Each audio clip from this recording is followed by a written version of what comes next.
नमस्कार, मी प्रियंका प्रधान. एडीएन बातमीपत्रात आपलं सर्वांचं स्वागत. नजर टाकूया आजच्या ठळक घडामोडींवर.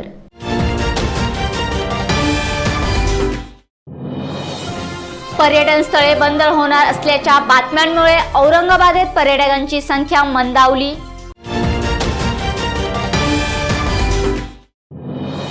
पंजाबच्या घटनेवरून भाजपाचे काँग्रेस पक्षांवर टीका, तर भाजपा घाबरली असल्याने असे वक्तव्य करीत असल्याचे काँग्रेसचे प्रत्युत्तर.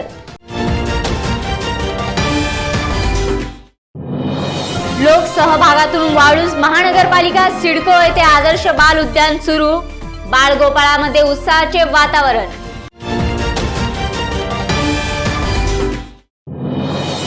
फुलंब्री शहरातील मुख्य रस्त्यांवर नगरपंचायतीची अतिक्रमण हटाव मोहीम. आता सविस्तर बातम्या. कोरोनाच्या पार्श्वभूमीवर राज्यात नवीन नियमावली जारी झाली असून नवीन नियम लागू करण्याचा निर्णय मुख्यमंत्री यांनी घेतला आहे.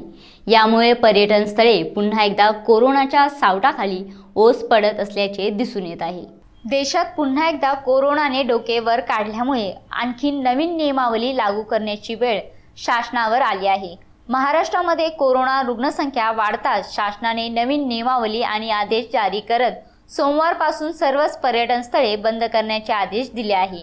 याचा फटका पर्यटन क्षेत्रावर बसणार असून पर्यटन स्थळावर अवलंबून असणारे लहान मोठे व्यावसायिक आणि विक्रेते पुन्हा एकदा बेरोजगार होण्याचे चिन्ह दिसून येत आहेत. सोमवारपासून पर्यटन स्थळे बंद होणार असल्याच्या बातम्या प्रसिद्ध होताच तेथील व्यावसायिक चिंतेत दिसून येत आहेत. शनिवार आणि रविवार या 2 दिवशी औरंगाबाद शहरातील बिबिका मकबरा, वेरूळ लेणी, श्री घृष्णेश्वर मंदिर, भद्रा मारुती मंदिर, महेशमाल, दौलताबाद किल्ला आदी ठिकाणी पर्यटकांची गर्दी बघायला मिळाली. जगप्रसिद्ध वेरूळ लेणी येथे शनिवार आणि रविवार या 2 दिवसात तब्बल 6530 पर्यटकांनी भेट दिल्याची नोंद झाली आहे. मात्र सोमवारपासून पुन्हा एकदा पर्यटन स्थळावर शुकशुकाट बघायला मिळणार आहे. तसेच रात्री 11 ते सकाळी 5 वाजेपर्यंत नाईट कर्फ्यू आणि सकाळी 5 ते रात्री 11 वाजेपर्यंत जमावबंदी असणार आहे. राज्यातल्या शाळा आणि कॉलेज 15 फेब्रुवारीपर्यंत बंद असणार आहेत. मैदाने, उद्याने, पर्यटन स्थळे पूर्णपणे बंद राहणार आहेत, अशा बातम्या प्रसिद्ध होत आहेत. एडीएनसाठी कॅमेरामन अथर चिस्ती यांच्यासह तालुका प्रतिनिधी मच्छिंद्र घोरपडे, खुलताबाद. पण आता जसं या साधारणतः 8 ते 10 दिवसामध्ये पॉझिटिव्ह पेशंटचा फ्लो जसा वाढतोय, किमान 3 ते 4 अँटीजन पॉझिटिव्ह येत आहेत, RT-PCR येत आहेत. याने लोकांमध्ये काय झालं, थोडं भयभीतीचं वातावरण झालं आणि लोकांचा फ्लो आता थोडा कमी होतोय. आता सध्या ऑलमोस्ट 300 टेस्टिंग डन होत आहेत, त्याच्यामध्ये 6-7 पॉझिटिव्ह येत आहेत. तर माझं फक्त इथे एकच लोकांना आव्हान आहे की आपण वेळेवर वॅक्सिनेशन करून घ्यावं, सरकारला सपोर्ट करावा. आपली जी कॉर्पोरेशन आहे आपल्यासाठी सदैव तत्पर आहे, सदैव खर्च करत आहे. त्या गोष्टीचा आपण सर्वांनी लाभ घ्यावा आणि वॅक्सिनेशन जेवढ्या लवकरात लवकर पूर्ण होईल तेवढ्या लवकरात लवकर आपण पूर्ण करून घ्यावे. महाराष्ट्र गव्हर्नमेंटच्या जशा ऑर्डर्स आलेल्या आहेत, आतापर्यंत त्या ऑर्डर्स आले नाहीत, पण पर्यटन स्थळे, मैदान, जिम्स, हॉटेल्स, त्याच्यानंतर नाईट कर्फ्यू, काही अनेक असे निर्बंध नियमावली लावण्यात आलेली आहे राज्य शासनाकडून, जी की आज गाईडलाईन आमच्यापर्यंत येईलच. अशी आल्यानंतर आपण ते पुढचं काय जे आहे ते आपण कळू. टूरिस्ट प्लेस के ऊपर धंधा है, टूरिस्ट जब बंद हो जाएंगे तो हमने करना क्या? अभी पब्लिक तो इतनी आ रही थी, लेकिन अभी थोड़ा बहुत बिक रहा था, लेकिन उस पर भी अभी कुछ आदम लगा दिए, कुछ बिखरा नहीं. कुछ करना क्या, कामा नहीं, धंधे नहीं, यहाँ बाल बच्चे पालना कैसी. हमारा आशन से यही बोलना है कि थोड़ा बहुत खुला रन दो, तुम्हारा वैक्सीन जो चालू है वो चालू रन दो, लेकिन पब्लिक को बंद मत करो ना. टूरिस्ट प्लेस बंद कर देंगे तो हमने खाना पीना क्या, हमने करना क्या. बिबिका मकबरा समोर जे पब्लिक येतात त्यांच्यावर आमचं घर चालतं. पब्लिक आम्हाला 2 पैसे देतात, त्याच्यात आम्ही कसं तरी घरामध्ये खर्च भागवतोय. आणि त्यानंतर आता हे लॉकडाऊनचा जो विचार केला सरकारने, हा चुकीचा आहे आमच्या मताने. आम्ही जो व्यापारी, इथले व्यापारी आता कसं करायचं हा विचार करतोय. आम्हाला कोणी नगरसेवक म्हणा आमदार खासदाराची निधीतून काही सहकार्य मिळेल अशी आशा बाळगतोय आम्ही. 2 साल पहले इतनी तकलीफ हुई कि हम लोगों को बहुत परेशान होना पड़ा लॉकडाउन में। अभी ये भी टाइम ऐसे करेंगे तो हम लोग भूखे मर जाएंगे। अब क्या करेंगे, कुछ नहीं कर सकते हम लोग। इसकी वजह से गवर्नमेंट ने भी हमारा थोड़ा ख्याल करना चाहिए कि भाई यहाँ पर गाइड जो काफ़ी साल पहले के यहाँ है, हम लोगों को कुछ मिलेगा नहीं तो हम खाएंगे क्या, बहुत हमारा परेशानी है। सिद्धार्थ उद्यानातील प्राणी संग्रहालयात असलेले पिवळे वाघ सध्या शहरवासियांच्या आकर्षणाचे केंद्रबिंदू ठरत असून त्यामुळे सिद्धार्थ उद्यानामध्ये मोठ्या प्रमाणावर गर्दी होत असल्याचे दिसून येत आहे। पर्यटकांसाठी आकर्षण केंद्र असलेल्या सिद्धार्थ उद्यानात काही दिवसांपासून गर्दी वाढली आहे। वर्षभरापासून घरात बसून कंटाळलेले नागरिक घराबाहेर पडत आहेत। शहरातील सर्वात मोठे उद्यान सिद्धार्थ गार्डन मध्यवर्ती बस स्थानकाजवळ असलेल्या शहरातील लोकांसह परगावहून या गार्डनमध्ये जाणाऱ्यांची संख्या लक्षणीय असते। मराठवाड्यातील एकमेव प्राणी संग्रहालय याच ठिकाणी असल्याने जिल्ह्यासह मराठवाड्यातून अनेक शाळांच्या सहली येत असतात। सिद्धार्थ उद्यानातील प्राणी संग्रहालयामध्ये पिवळ्या वाघांची संख्या वाढली आहे। त्यांना खुल्या पिंजऱ्यात ठेवण्यात येते। हे पिवळे वाघ आणि इतर प्राणींचे शहरवासियांसाठी आकर्षणाचे केंद्रबिंदू ठरत आहे। त्यांना बघण्यासाठी हजारो नागरिक सिद्धार्थ उद्यानात दाखल होतात। सिद्धार्थ गार्डन आणि प्राणी संग्रहालयाला एरवी भेट देणाऱ्यांची संख्या रोज सुमारे 4 ते 4.5 हजार असते। यामध्ये बालगोपाळांची संख्या लक्षणीय असते। सिद्धार्थ उद्यानात अनेक कुटुंबे येत असतात। प्रदीर्घ कालावधीनंतर मागील काही दिवसांपूर्वी उद्यान सुरू झाले। रविवारपर्यंत 6247 जणांनी हजेरी लावली। त्यात 5210 वयस्कर 1037 बालकांचा समावेश होता, अशी माहिती प्रशासनाने दिली। कोरोनाच्या तिसऱ्या लाटेच्या पार्श्वभूमीवर पुन्हा सार्वजनिक उद्याने बंद करण्याची अफवा असल्याने देखील रविवारी गर्दी वाढल्याचे म्हटले जात आहे। एकदाचा कोरोना पूर्णपणे नष्ट व्हावा, पुन्हा जनजीवन पूर्ववत व्हावे, अशी प्रतिक्रिया येथे येणाऱ्या युवतींनी एडीएनशी बोलताना व्यक्त केली। आज आम्ही इथे सर्व मैत्रिणींसोबत फिरायला आलो आहे गार्डनमध्ये, कारण उद्यापासनं सर्व पर्यटन स्थळं बंद होत आहे। त्यामुळे आम्हाला माहीत नाही आता कधी कोरोना जाईल आणि परत सर्व व्यवस्थित सुरळीत होईल। त्यामुळे आजची सुट्टी होती तर आम्ही डिसाईड केलं की सर्व मैत्रिणी आम्ही आजचा दिवस तरी स्पेंड करू इथे। सो आम्ही सगळे इथे फिरायला आलेलो आहे। कोरोना वगैरह सब जल्दी से चले जाए, सब कुछ पहले जैसा हो जाए, सब लोग अच्छे से फिर से मौज मस्ती कर सके। अभी इसके बाद पता नहीं हम लोग कब मिल सकेंगे, इसलिए हम लोग आ गए हैं आज सब लोग डिसाइड करके घूमने फिरने के लिए। प्राध्यापक रामदास गायकवाड यांच्या सेवा गौरव कार्यक्रमाचे आयोजन रविवारी राजश्री शाहू भवन येथे पार पडले असून यावेळी विंग कमांडर TR जाधव हे अध्यक्षस्थानी होते। प्राध्यापक रामदास गायकवाड यांच्या सेवा गौरव समारंभाचे आयोजन रविवारी जिजाऊ मंदिर राजश्री शाहू भवन म्हाडा कॉलनी येथे पार पडले। यावेळी ज्येष्ठ समाजसेवक विंग कमांडर TR जाधव हे अध्यक्षस्थानी होते, तर शिवसेनेचे जिल्हा प्रमुख तथा आमदार अंबादास दानवे, काँग्रेसचे जिल्हाध्यक्ष डॉक्टर कल्याण काळे, जिल्हा परिषदेच्या अध्यक्षा मीनाताई शेळके, LG गायकवाड, रामू काका शेळके, डॉक्टर RS पवार, प्राचार्य डॉक्टर जगदीश भराड, मराठा सेवा संघाचे जिल्हाध्यक्ष धनंजय पाटील आदींची यावेळी प्रमुख उपस्थिती होती। सेवा गौरव समिती औरंगाबाद आणि दरेगाव मित्रमंडळ खुलताबाद यांच्या संयुक्त विद्यमाने प्राध्यापक रामदास गायकवाड यांच्या सेवा गौरव समारंभाचे आयोजन करण्यात आले होते। यावेळी उपस्थित मान्यवरांनी प्राध्यापक रामदास गायकवाड यांच्या कार्यावर भाष्य केले। थोडक्यात प्रयत्न जर केले तर कोणतीही गोष्ट अवघड नाही, असा एक प्रयत्नवादाचा सिद्धांत संत तुकारामांनी सांगितलेला आहे। आणि हा प्रयत्नवादाचा सिद्धांत प्राध्यापक रामदास गायकवाडांना तंतोतंत खरा ठरतो, अशा प्रकारचं आपल्याला म्हणायला काहीच अर्थ नाही। कारण आपण दैववादाच्या याच्यात अडकलेलो असताना नाही माझ्या नशिबात असं तर होईल, अशा काळामध्ये एक संभाजीनगर सारख्या शहरात येऊन MBA मार्केटिंग, आताचं मार्केटिंग आणि त्यावेळेच्या मार्केटिंग मध्ये फरक आहे। त्या काळात दैववादावर विश्वास ठेवणाऱ्यांची संख्या जास्त असताना सरांनी प्रयत्नवादावर विश्वास ठेवून खऱ्या अर्थानं एक आपलं नाव लौकिक मिळवलेलं आहे।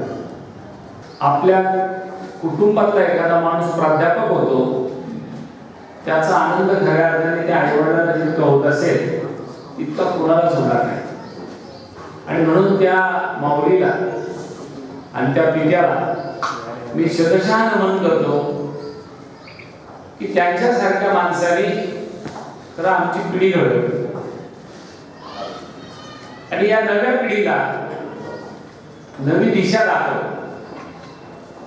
खरं तर गायकवाड सरांना जर शिक्षण दिलं नसतं किंवा त्यांनी स्वतःहून शिक्षण घ्यायचा प्रयत्न केला नसता आणि अशा परिस्थितीमध्ये गायकवाड सरांनी इथपर्यंत येऊन औरंगाबादला येऊन 4 पुस्तकं शिकली आणि 4 पुस्तकं शिकल्यानंतर इथपर्यंत पोहोचली. फुलंब्री शहरातील वाहतुकीस अडथळा ठरणारे आणि अनधिकृत अतिक्रमणे नगरपंचायतीच्या मुख्याधिकारी नंदा गायकवाड यांच्या मार्गदर्शनाखाली पथकाने निष्कासित करीत रस्त्यांचा श्वास मोकळा केला. 2000 या वर्षी फुलंब्री तालुका जाहीर झाला आणि यानंतर तालुक्याचा झपाट्याने विकास झाला. यामध्ये फुलंब्री तालुक्यामध्ये व्यापार करण्यासाठी बाहेर गावातील शहरातील लोक येऊ लागली. उद्योग व्यापार झपाट्याने होऊ लागला. बरीच लोक या ठिकाणी स्थायिक झाले. त्यामुळे या ठिकाणी बऱ्याच नवीन वसाहती निर्माण झाल्या आणि शहराचा कायापालट झाला. मात्र नवनिर्माण होत असताना व्यवहार व्यापार वाढले आणि जागेचा अभाव निर्माण झाले.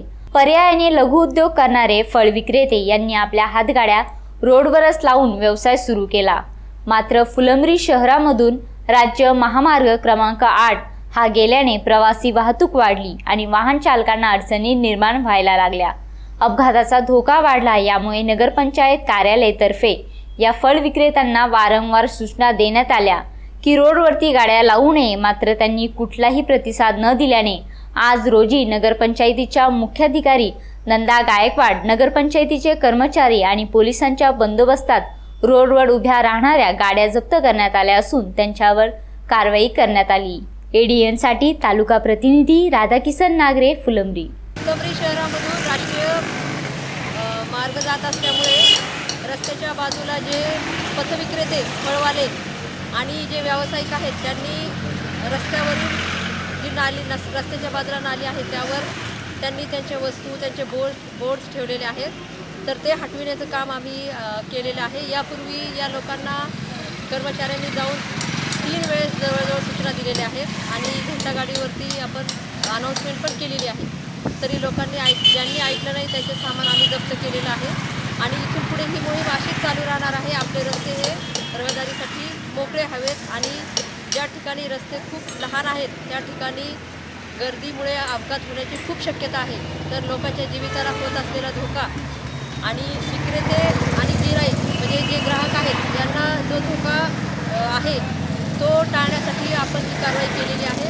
तरी सर्व नागरिकांना मी विनंती करते आणि व्यावसायिकांना की त्यांनी आपापले व्यवसाय हे रस्त्यावर न मांडता आपापल्या जागेत मांडावे. कोरोनाचा जो कहर वाढू लागला आहे तर त्या अनुषंगाने मला एक विनंती करावीशी वाटते की आपण सर्वांनी जर कोरोना ॲप्रोप्रिएट बिहेवियर म्हणजे आपले मास्क लावणे, लसीकरण करून घेणे, वारंवार हात धुणे आणि कुठल्याही गर्दीच्या ठिकाणी जाणे टाळणे आणि गर्दी करू नये, या जर गोष्टी आपण जर केल्या तर आपण नक्कीच कोरोनाला दूर ठेवू शकतो आणि त्याच्यापासून जो आपल्याला धोका आहे तो आपण टाळू शकतो. वाळूज परिसरातील पाईपलाईन रोड शेजारी छुप्या मार्गाने वैश्य व्यवसाय बोकाळला असून प्रशासनाने या विरोधात कडक कारवाई करण्याची मागणी सामान्य नागरिकांकडून केली जात आहे. वाळूज औद्योगिक परिसरात असलेल्या वाल्मिकी नाका ते बजाज गेट रोडवर असलेल्या वळदगाव शिवारातील सिडको परिसरात एका ट्रक एजन्सीच्या समोरील शेतालगत असलेल्या मोकळ्या परिसरात सर्रासपणे छुप्या मार्गाने वेश्या व्यवसाय सुरू आहे. सातारा पोलीस स्टेशन हद्दीत हा भाग येत असून प्रशासन ही बाब गांभीर्याने घेत नसल्याचे दिसून येत आहे. वळदगाव परिसर हा पाटोदा शिवारापर्यंत पसरलेला आहे. बजाज गेट कडून वाल्मिकी नाक्याकडे जाणाऱ्या रस्त्यालगत एका ट्रक एजन्सीच्या नजीक शेताच्या बाजूला असलेल्या काटेरी झुडपांच्या आडोसा घेऊन हा व्यवसाय सर्रासपणे सुरू आहे. रस्त्यावरून येणाऱ्या जाणाऱ्या नागरिकांच्या निदर्शनास ही बाब सहज लक्षात येत असल्याने येणाऱ्या जाणाऱ्या नागरिकांत मोठी चर्चा होत आहे. तर हा व्यवसाय करणाऱ्या महिला कंपनीतील मजूर आणि कामगारांना आपल्या जाळ्यात ओढत असल्याचे बोलले जात आहे. तसेच या परिसरात वाहतूक करणारे जड ट्रक उभा राहतात, त्यामुळे या ठिकाणी ड्रायव्हर असतात त्यामुळे याला वेळीच आळा घालावा असे परिसरातील नागरिकांची मागणी आहे. या परिसरात अनेक प्रकारचे अवैध धंदे देखील चालतात. काही महिन्यांपूर्वी याच परिसरात एका अनोळखी महिलेचा मृतदेह आढळून आला होता. त्यामुळे प्रशासनाने याकडे लक्ष देण्याची गरज निर्माण झाली आहे. एडीएनसाठी शहर प्रतिनिधी Shivaji Gaikwad, Waluj. Maharashtra state electrical contractor असोसिएशनच्या निर्वाचित पदाधिकाऱ्यांचा सत्कार आणि संघटनेची आढावा बैठक सुभेदारी विश्रामगृह येथे रविवारी घेण्यात आला. रविवारी महाराष्ट्र स्टेट इलेक्ट्रिकल कॉन्ट्रॅक्टर असोसिएशनच्या निर्वाचित पदाधिकाऱ्यांचा सत्कार आणि संघटनेची आढावा बैठक सुभेदारी विश्रामगृह येथे घेण्यात आला. या बैठकीत विद्युत ठेकेदारांच्या प्रलंबित असलेल्या विविध विषयांवर चर्चा करण्यात आली. यावेळी अध्यक्ष हबीब पटेल, संतोष फुटाणे, रमेश बागले, दत्ता मुंड, तय्यब नाईकवाडे, संजय लटपडे, दिनेश सपके, श्रीकांत राखुंडे, संदीप भोरगे, गजानन मोरे, केदार वाघमारे यासह अन्य पदाधिकाऱ्यांची यावेळी उपस्थिती होती. जवळपास 13 जिल्हे येतात. 13 जिल्ह्याचा कारभार मला सांभाळण्यासाठी दिलेले आहेत. त्यासाठी महावितरणकडून आम्ही जे आजपर्यंत काम करतो, 1-1.5 वर्षापासून काम करतात सर्व कॉन्ट्रॅक्टर लोक. पण मेंटेनन्सचे कामं करतात, कोणी ब्रेकडाऊनचे करतात, कोणी प्रिव्हेंटिव्हचे करतात. हे कामं करत असतानाही आम्हाला रात्री त्यांचा फोन येतो. त्यांचं आम्ही रात्री काम करतो, तिथं लेबर लावतो, मटेरियल आम्ही आमच्या खिशातून आणतो. एक तर महावितरणचे रेट असे झालेले आहेत, त्यापैकी मार्केटचे रेट 30% वाढलेले आहेत. ते 30% रेट वाढलेले असतानासुद्धा आम्ही आज खिशातून पैसे लावून ते काम करतो. आणि 1-1 वर्षापासून महावितरणकडे बजेट नसल्यामुळं आम्ही हे याच्यातून सफर होतो आहे. याच्यासाठी आम्ही पत्र देतो आहे, त्यांचा पाठपुरावा घेतो आहे. पण आता आजच्या जे संघटनेच्या चर्चेमध्ये जो आमचा निर्णय झालेला आहे आणि इथपर्यंत आम्हाला जर न्याय नाही मिळाला तर आम्ही मंत्रालयापर्यंत जाऊ, ऊर्जा मंत्रालयापर्यंत जाऊ आणि न्याय मिळण्याचा प्रयत्न करू.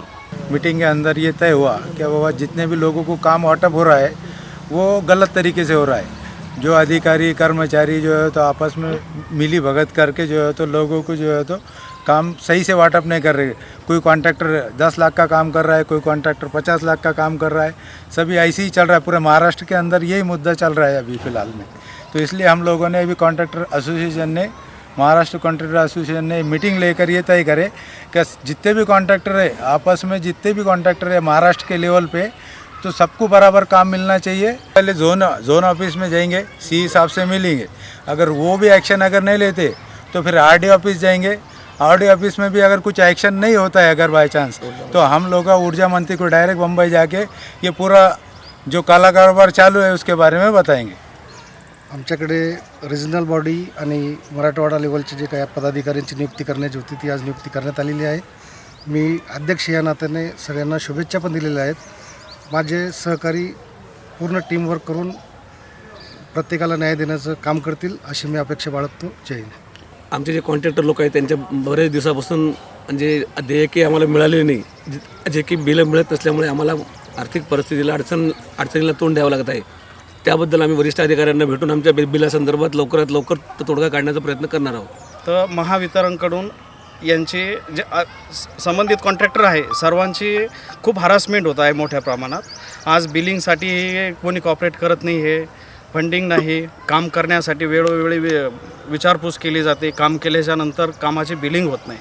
तर हा जो सर्व महाराष्ट्रामध्ये चाललेला जो प्रकार आहे, तर सर्व लोक एकत्रित येऊन अध्यक्ष, सचिव व संघटनेचे सर्व पदाधिकारी तर याला रीतसर हेड ऑफिस असेल, HO असेल किंवा जर यांनी या मागण्या पूर्ण नाही केल्या तर आंदोलन म्हणा किंवा काय जे असेल त्या पद्धतीने कायदेशीर मार्गाने न्याय कसा मिळवता येईल याकडे सर्वांचं लक्ष राहील. इथे वेळ झाली आहे छोट्याशा ब्रेकची. कुठेही जाऊ नका, बघत राहा ADN.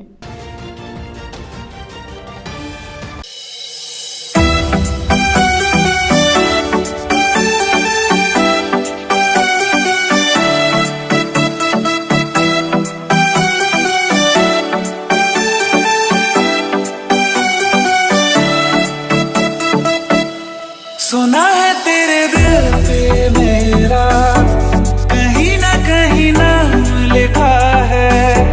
देखो ना मेरी आँखों में तुम, छिपा है मेरा ख्वाब, छिपा है कैसे भाभी, इनको ना मेरे हाथ की मेथी तो बड़ी पसंद है. पता है मेथी की सब्जी में ना टमाटर डालने से इसका स्वाद और बढ़ जाता है। चलाना इसे। हाँ।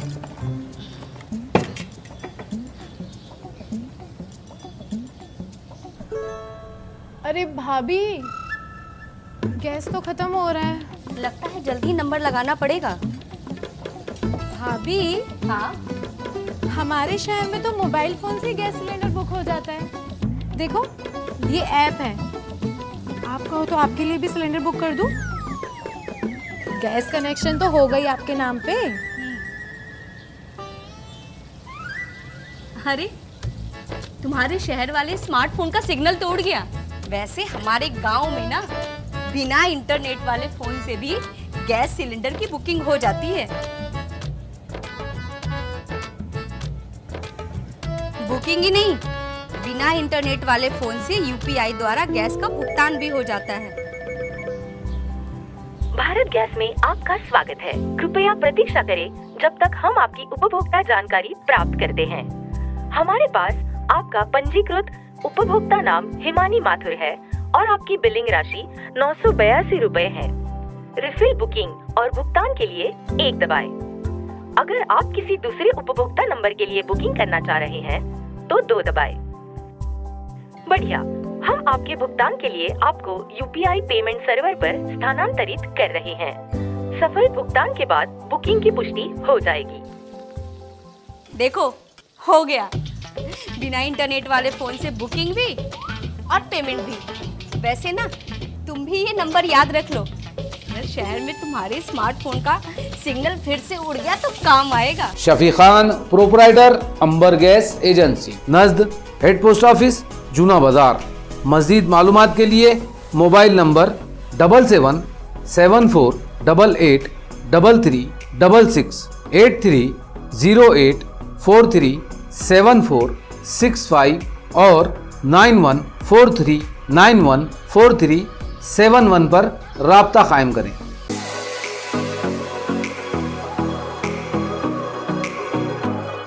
औरंगाबाद शहर में 50 सालों से ग्राहकों की सेवा में वाजबी दाम, तत्पर सेवा, MRP डिस्काउंट, विश्वास का खजाना। सरताज किराना shop, Sartaj trading company, Chilipura, Aurangabad. एक बार जरूर पधारें या सामान की लिस्ट भेजें, फ्री होम डिलीवरी लें। Book your order at mobile number 9823093264। हमारी विशेषताएं: स्पेशल राइस, स्पेशल मसाले, पेंड खजूर, ड्राई फ्रूट्स, ग्रोसरी और सभी ज़रूरी चीज़ें पाइए यहाँ एक ही छत के नीचे। सरताज किराना शॉप, सरताज ट्रेडिंग कंपनी, आपकी सेवा में हरदम हर वक्त।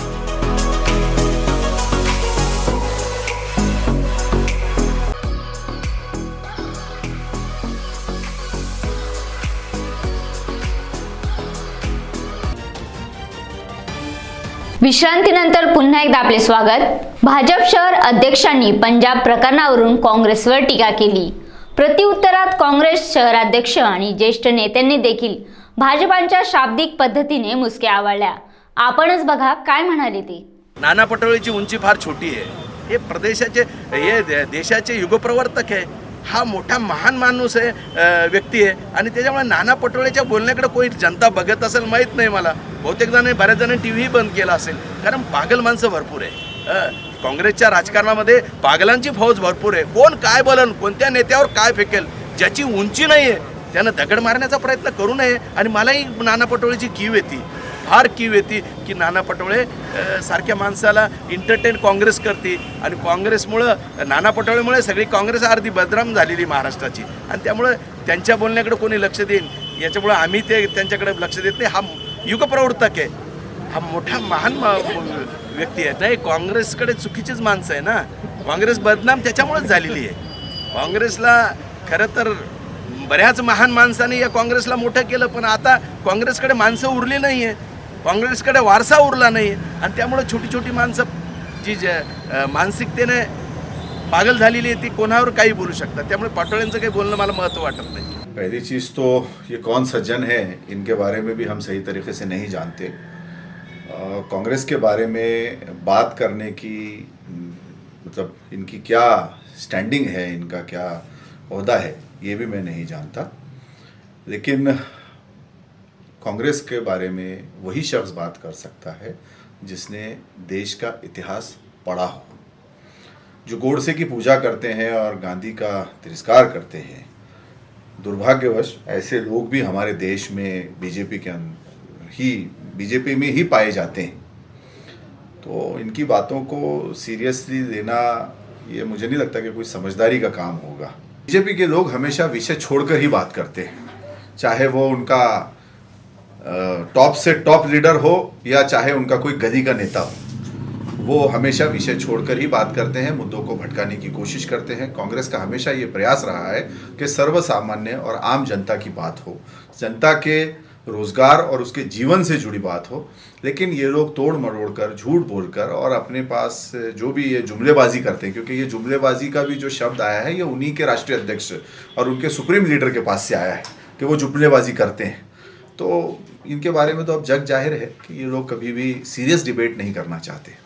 नाना पटोले जी के बारे में बात करने की मुझे नहीं लगता कि उनकी कोई हैसियत है या उनकी कोई स्टैंडिंग है उसके अंदर। नाना पटोले जी वो नेता हैं जिन्होंने नरेंद्र मोदी के मुंह पर राजीनामा फेंक कर किसानों के विषय में ये वो बाहर निकले और उन्होंने अपने खासदारगी का रेजिग्नेशन दिया। उन्होंने महाराष्ट्र में जो काम किए हैं जिससे आज हम देखते हैं कि संगठन में एक नवचेतन निर्माण हुआ है और जिसको बीजेपी बहुत ज़्यादा इस वक्त उनके आने से डरी हुई है। तो ये उनका कोई अगर कोई छुटवैया नेता आकर नाना भाऊ के बारे में बात करें तो मुझे नहीं लगता कि हमको उसको जवाब भी देने की ज़रूरत है। हाँ, अगर कहीं कोई उनके स्टेट लीडरशिप से कोई अगर आता है तो ज़रूर हम उसको जवाब देंगे। दिन को दिन लगना मुझे लगता है ये कोई बात ही नहीं होगी। जो है तो है, बीजेपी हमेशा से विनाश की बात करती है। इस देश का उन्होंने विनाश कर रखा है, चाहे महंगाई हो, बेरोजगारी हो, किसानों के मुद्दे हो और गरीबों के मुद्दे हों, मजदूरों के मुद्दे हों। देश को उन्होंने बेचने के लिए पूरा निकाल दिया है। जो भी 60-70 सालों में कांग्रेस ने बनाया था, आज तो हमको उनको ये बताने में डर लगता है कि हमने क्या क्या बनाया था। पता नहीं कल वो भी वो बेचने के लिए निकाल देंगे। जितने कारखाने, जितने उद्योग जो भी कांग्रेस ने खड़े किए थे, उसको आज आप देखते हैं कि बीजेपी की सेंट्रल लीडरशिप ये बेच रही है। तो अब तो हमको ऐसा लगता है कि देश में जो कुछ बना हुआ है वो जनता का है, वो इस देश के लोगों का है। वो बताने में हमको डर लगता है कि कहीं ये उठा के ये भी ना बेच दें। तो बीजेपी का तो जो एजेंडा है वो देश का विकास नहीं, देश का विनाश चाहते हैं। आजम के शहर अध्यक्ष जो उन्होंने आज स्टेटमेंट दिया है कि जैसे कांग्रेस ख़त्म होते जा रही है, वो कितना भी आ जाए, कुछ भी हो जाए, कांग्रेस कभी ख़त्म नहीं हो सकती। लोगों के दिल में, लोगों के हृदय में कांग्रेस पक्ष बढ़ा हुआ है और उनके दिल में बैठा हुआ है। कांग्रेस पार्टी ने आज तक गोर गरीबों के लिए महंगाई इतना जो आज भाजपा के टाइम पे बढ़ गई है वो सब कंट्रोल में रखी थी। आज भाजपा की वजह से लोग कांग्रेस की तरफ देख रहे हैं, क्योंकि भाजपा ने जो आने जाने और जितने भी आज के लोग हैं सबको परेशान करके रखा है। गोर गरीब लोग सब परेशान हैं और भाजपा जो बोल रही कि कांग्रेस खत्म हो गई, इसका मतलब क्या, उनको एक डर लग रहा है। पंजाब दौऱ्याच्या वेळी पंतप्रधानांच्या जीविताला धोका निर्माण झाला असा आरोप करत भाजप शहर जिल्हा शाखेच्या वतीने महात्मा गांधी यांच्या पुतळ्यासमोर निदर्शने आंदोलन करण्यात आले। भारतीय जनता पार्टीच्या वतीने शहागंज येथे महात्मा गांधी यांच्या पुतळ्यासमोर बसून मूक पद्धतीने निषेध आंदोलन करण्यात आले। या मूक आंदोलनामध्ये कार्यकर्त्यांनी काळे रिबीन बांधून या आंदोलनामध्ये सहभाग घेतला। आज भारतीय जनता पार्टीच्या वतीने शहराध्यक्ष संजय केनेकर यांच्या नेतृत्वाखाली मूक निदर्शने करण्यात आली। मूक निदर्शनामध्ये राजेश मेहता, जगदीश सिद्ध, कचरू घोडके, लता दलाल, अमृता पालोदकर, डॉक्टर राम मुधवद, मुकुंद दामोदरे, बालाजी मुंढे, रामेश्वर भादवे, मनदीप राजपूत, योगेश माणी, मनोज भारसकर, दीपक ढाकणे, बबन नरवडे आदी पदाधिकारी उपस्थित होते। यावेळी प्रसार माध्यमांशी बोलताना शहराध्यक्ष संजय केनेकर यांनी राज्यातील काँग्रेसच्या नेते मंडळीवर देखील टीका केली। 5 जानेवारीच्या दिवशी या देशाचे युगप्रवर्तक, विश्वनेता, ज्याला कोटी लोकांचे आशीर्वाद मिळाले असे माननीय पंतप्रधान नरेंद्र मोदीजी यांच्या ताफ्याला अडवण्याचा अयशस्वी प्रयत्न पंजाब सरकार आणि काँग्रेसने केला. खरं तर ती घटना काळी घटना आहे, मनाला सुन्न करणारी घटना आहे. त्या घटनेमुळे शब्द फुटत नव्हते लोकांचे, पण लोकांना भावना पोहोचल्या. आपल्या युगप्रवर्तकावर ज्या हिंदुस्थानाला महासत्ताकाकडे नेण्याचं ताकद ज्या युगप्रवर्तकामध्ये आहे, त्या युगप्रवर्तकाला धाक दाखवण्याचं काम, त्याच्यावर हमला करण्याचा प्रयत्न ज्या पंजाब सरकारनं केलं, खऱ्या अर्थानं लोकांना शब्द फुटत नव्हते. आणि म्हणूनच राष्ट्रपिता महात्मा गांधी यांनी या देशाला सत्याग्रहातून स्वातंत्र्य दिलं आणि त्यांच्याच चरणी त्यांना अभिवादन करून काँग्रेसला सद्बुद्धी देव परमेश्वर सद्बुद्धी देव आणि खऱ्या अर्थानं जो देश पहिले सोने की चिडिया था, परत त्याला सुजलम सफलम करण्यासाठी जो युगप्रवर्तक कामाला लागला, त्याला अडवण्याचं काम जे काँग्रेस करते, त्याच खऱ्या अर्थानं त्यांच्यावर दया आली. आणि दया आली म्हणून मूक जे गांधीजींनी या देशाला वारसा दिला, त्याच पद्धतीनं आंदोलन करून परमेश्वराला प्रार्थना करतोय, हे परमेश्वरा, हे काय करता यांना कळत नाही, यांना सद्बुद्धी दे. ही भावना ठेवून, कोटी लोकांच्या भावना घेऊन हे लाखो कार्यकर्ते आज देशामध्ये वेगवेगळ्या ठिकाणी मूक आंदोलन करत आहे. भूमी अभिलेख विभागामार्फत अन्याय झाल्याचा आरोप करीत शेख अजमत उल्ला हे कार्यालयासमोर बेमुदत धरणे आंदोलन करीत आहेत. त्यांच्या मागण्यांबाबत एडीएन सोबत बोलताना त्यांनी अधिक माहिती दिली. बेजबाबदारपणे कर्तव्याचा, अधिकाराचा व गोपनीयतेचा गैरफायदा घेऊन माझ्यावर एवढा मोठा गुन्हा दाखल केला. मी आज 3 वर्षापासून या कुट्याने परेशान आहे. मला आत्तापर्यंत खूप मानसिक त्रास झाला आणि आतूनात माझे नुकसान जे कधी न भरून येणारे असे नुकसान झालेले आहे. आता माझी मागणी आता ह्याच्यासाठी आहे की ज्या लोकांनी माझ्यावर ज्यांनी असा अन्याय केला, ज्यांनी माझं नुकसान केलेलं आहे, त्यांची चौकशी करून त्यांच्यावर कठोर अशी कारवाई करावी. या व्हिडिओच्या माध्यमाद्वारे मी महाराष्ट्र शासनाला विनंती करतो की ह्यांनी जे लोक माझ्या मॅटरमध्ये इन्व्हॉल्व आहेत, ज्या डिपार्टमेंटचे ज्या लोकांनी संगमत करून एक होऊन सूडबुद्धीचं राजकारण करून माझं जे नुकसान केलं, मला जे नोकरीतून आज हात धुवायची वेळ आली, मला भरल्या ताटावरून ज्या लोकांनी उठवलं, त्यांनाही शासन सेवेतून निलंबित करावं, बडतर्फ करावं, त्यांच्यावर कठोरातली कठोर कारवाई करावी महाराष्ट्र शासनाने. लोकसहभागातून सिडको वाळूज महानगर येथे आदर्श बाल उद्यान सुरू करण्यात आले असून या उद्यानाचे उद्घाटन उत्साहात पार पडले. वाळूज औद्योगिक वसाहतीत असलेल्या सिडको महानगर परिसरातील सिडको ग्रोथ सेंटर वाळूज महानगर येथे आदर्श बाल उद्यान वॉकिंग ट्रॅकचे उद्घाटन करण्यात आले. या प्रसंगी वृक्षारोपणही करण्यात आले. या बाल उद्यानामुळे परिसरातील बालगोपालांना हक्काचे उद्यान निर्माण झाले आहे. हे उद्घाटन सिडकोचे प्रशासक भुजंग गायकवाड यांच्या हस्ते पार पडले. या प्रसंगी प्रमुख अतिथी शिवसेना तालुका प्रमुख हनुमंत भोंडवे, तिसगाव सिडको वाळूज महानगरचे उपसरपंच नागेश कुठारे, ग्रामपंचायत सदस्य विष्णू जाधव, काकासाहेब बुट्टे, प्रवीण हांडे, स्थानिक रहिवासी सुदाम शेंगुळे, डॉक्टर राजाराम भोसले, विष्णुदास पाटील, भास्कर पाळे, राजेंद्र दीक्षित, सुनील पवार, निलेश कुंदे, भास्कर पाले, बाबासाहेब साळुंके, संजय भाताडे, ज्ञानदेव राजळे तसेच आदर्श महिला मंडळाचे उमा देशपांडे, अलका शेंगुळे, अलका भोसले, संगीता पाळे, मनीषा पवार, छाया पाटील, ज्योती पाटील, प्रतिभा दीक्षित आणि इतर पदाधिकारी तसेच स्थानिक रहिवासी यावेळी उपस्थित होते. एडीएन साठी शहर प्रतिनिधी Shivaji Gaikwad, Waluj. Doctor Babasaheb Ambedkar lawyers day रविवारी साजरा करण्यात आला. यावेळी न्यायमूर्ती RG अवचट यांची प्रमुख उपस्थिती होती. भारतरत्न डॉक्टर बाबासाहेब आंबेडकर यांनी ज्या दिवशी मुंबई हायकोर्टाच्या ऐतिहासिक वास्तूमध्ये आपले पाऊल ठेवले होते, तो दिवस भारत वर्षामध्ये लॉयर्स डे म्हणून साजरा केला जातो. या निमित्ताने तापडिया नाट्य मंदिर येथे लॉयर्स डे सेलिब्रेशनचे आयोजन करण्यात आले होते. यावेळी प्राध्यापक Jaidev Dole, advocate Nitin Chaudhari, advocate Suhas Ugurde, advocate SS Chaudhari, advocate Amol Sawant यासह अन्य मान्यवरांची उपस्थिती होती.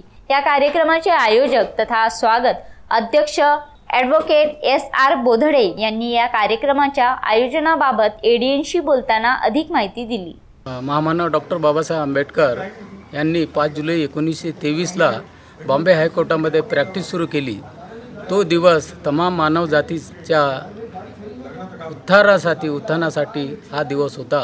बाबासाहेबांनी 5 जुलै 1923ला ज्या दिवशी बॉम्बे हायकोर्टामध्ये पहिले पाऊल टाकले, तो दिवस हा साजरा करण्याचं औचित्य आम्ही साध्य केलेलं आहे.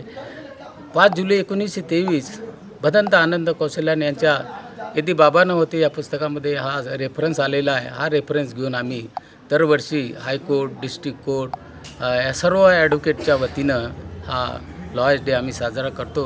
ह्या लॉयर्स डेचे औचित्य साधून सर्व ॲडव्होकेट्स मंडळी, इतर समाजातील बुद्धिजीवी वर्ग हे सर्व एकत्र येऊन ह्या लॉयर्स डेचे महत्त्व हे सर्व लोकांना आज कळलेलं आहे. तो हा सुदिन आहे ज्या दिवशी आम्हाला या गुलामगिरीतून आम्हाला मुक्त केले, त्या दिवस आम्ही हा साजरा करत आहोत.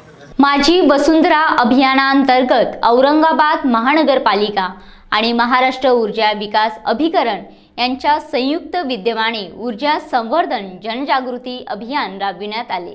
शनिवारी 1 दिवसीय वेबिनारचे आयोजन करण्यात आले होते. या वेबिनारमध्ये अपारंपरिक ऊर्जा स्रोत आणि त्याचा वापर प्रभावीपणे करण्यासाठी विविध उपाययोजना करणे यासाठी चर्चा करण्यात आली. तसेच प्राप्त पारंपरिक ऊर्जेची बचत करण्यावर हा उहापोह करण्यात आला. यावेळी मनपा प्रशासक अस्तिकुमार पांडे यांनी मार्गदर्शन केले. नागरिकांनी सौर ऊर्जेचा जास्तीत जास्त वापर करण्याचे आवाहन त्यांनी यावेळी केले. या वेबिनारमध्ये महाराष्ट्र ऊर्जा विकास अभिकरण औरंगाबाद विभागाचे विभागीय महाव्यवस्थापक विकास रोडे, व्यवस्थापक विजय काळे हे प्रमुख वक्ते म्हणून उपस्थित होते. विजय काळे यांनी अपारंपरिक ऊर्जा योजना, ऊर्जा संवर्धन याविषयी माहिती दिली, तर विकास रोडे यांनी अपारंपरिक योजनेचा लाभ आणि त्यासाठी उपलब्ध असणाऱ्या केंद्र आणि राज्य शासनाच्या विविध योजनांची माहिती दिली. महानगरपालिका औरंगाबाद विद्युत विभागामार्फत कार्यकारी अभियंता AB देशमुख, उपअभियंता मोहिनी वारभुवन यांनी वेबिनारचे आयोजन केले.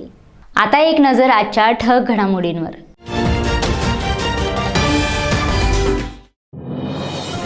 पर्यटन स्थळे बंद होणार असल्याच्या बातम्यांमुळे औरंगाबादेत पर्यटकांची संख्या मंदावली.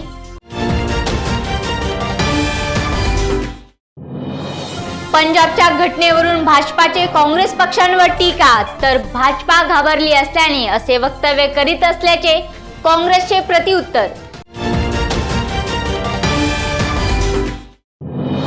लोकसहभागातून वाळूज महानगरपालिका सिडको येथे आदर्श बाल उद्यान सुरू, बाळगोपाळामध्ये उत्साहाचे वातावरण.